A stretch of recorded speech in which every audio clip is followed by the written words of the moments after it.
Welcome to the Long Run. I'm Joel. And I'm Christine. And what are we doing today? Today we're going to tell you 10 things that we no longer buy at the grocery store. But first we're going to, to be honest, a few of them are things that we rarely buy. We're going to start with those, and then toward the end we're going to transition into things that we absolutely do not buy anymore. All right, let's get to it. Now the first thing on our list is granola. Now this is actually a rarely buy.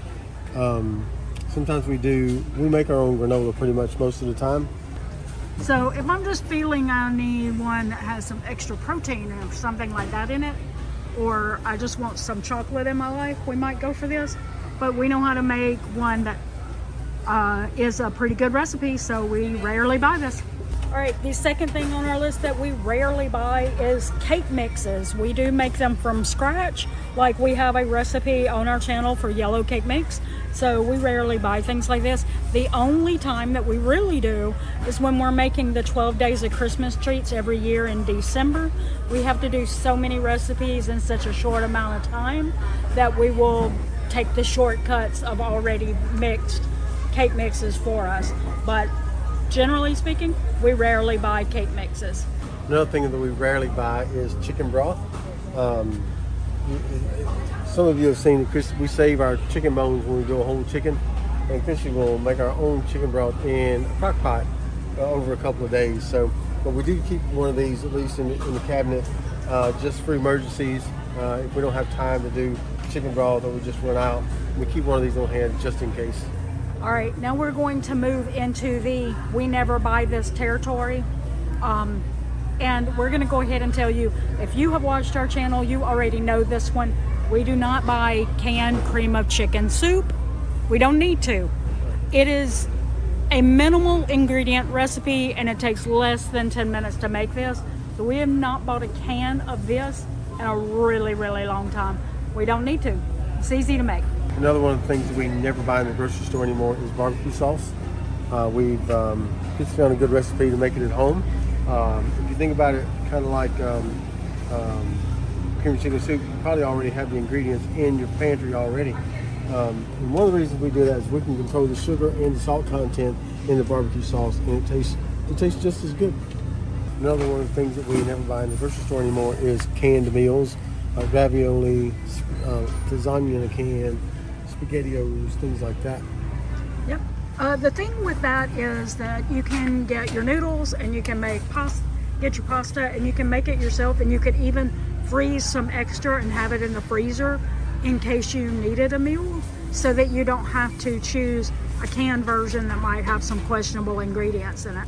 All right, for this one is seasoning packets. We don't buy taco mix, we don't buy chili mix, we don't buy any mixes like this at all. We don't even buy brown gravy mix or onion soup mix, because all of these ingredients are probably in your house.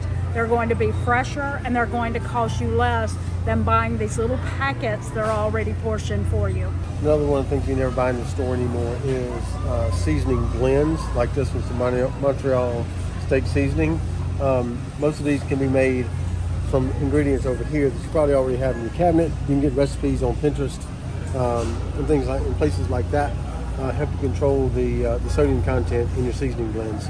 Yes, and you can find some of those recipes on our channel as shorts. So be sure to look there to see if you can find a recipe for things like this, which we do have a recipe for that.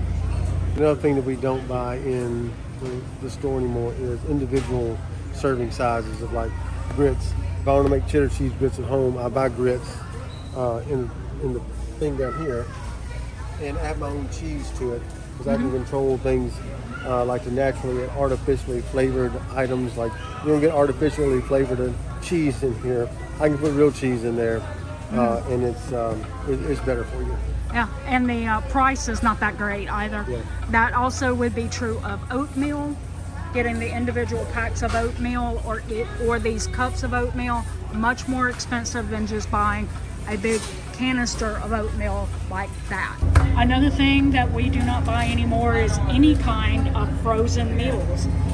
Most of these things you can make at home, and if you just when you're cooking something, if you do an extra batch and you freeze that, then you have it there ready for you, and you don't have to rely on prepackaged frozen meals that might have some iffy ingredients in it. All right, there you have it. Those are things we rarely or never buy in the grocery store anymore. We hope that you got from what we did that, or what we were showing you, is that what we mostly do is look at things that are conveniently packaged for us and see, can we make that easily with ingredients that we already have, and we shop ingredients instead of already made products, and that tends to save us a lot of money. We also have a bonus for you. Okay. The bonus is that we rarely or never buy things that are like household items unless we have fully researched them and it stayed on our list for a little while. We rarely go into like Aldi and look at the Aldi aisle of shame. Y'all know that cute little aisle with all those things that are really cheap price. Also, Walmart, we just don't tend to go into the household goods section unless we have something on our list that was a need that we already had on our list, because when you kind of get distracted by those sections, you end up walking out of the store buying a lot more than you intended to, and you definitely do not want impulse purchases to take away from your grocery budget. When it's thought out, when it's planned, when it's researched, when you know that what you're buying is a good value, then it's great. But if it's impulse purchases, you're likely to, one, maybe walk out with something that's not as good a value as you think it is, and two, cause yourself to go over your grocery budget. You don't want to do that. Yep. So we rarely ever let ourselves get distracted by aisles in the stores that are meant to convince us to buy something that we didn't intend to buy, and that does include all the finds, those cute seasonal foods that nobody knew they even needed in their lives, and all of a sudden they see it and they think they have to have it. Those things are all going to cause you to go over your grocery budget, so try to stay away from those if you can. That's right. All right, so drop us a comment below and let us know some of the things that you rarely or never buy in the grocery store anymore. We'd love to hear that. We're always looking for some good tips and some good ideas on those as well. All right, so we're gonna put a video up right here that you can click.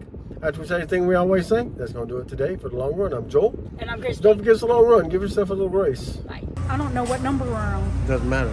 In your house, was that still in? Was that still in the camera? Yeah.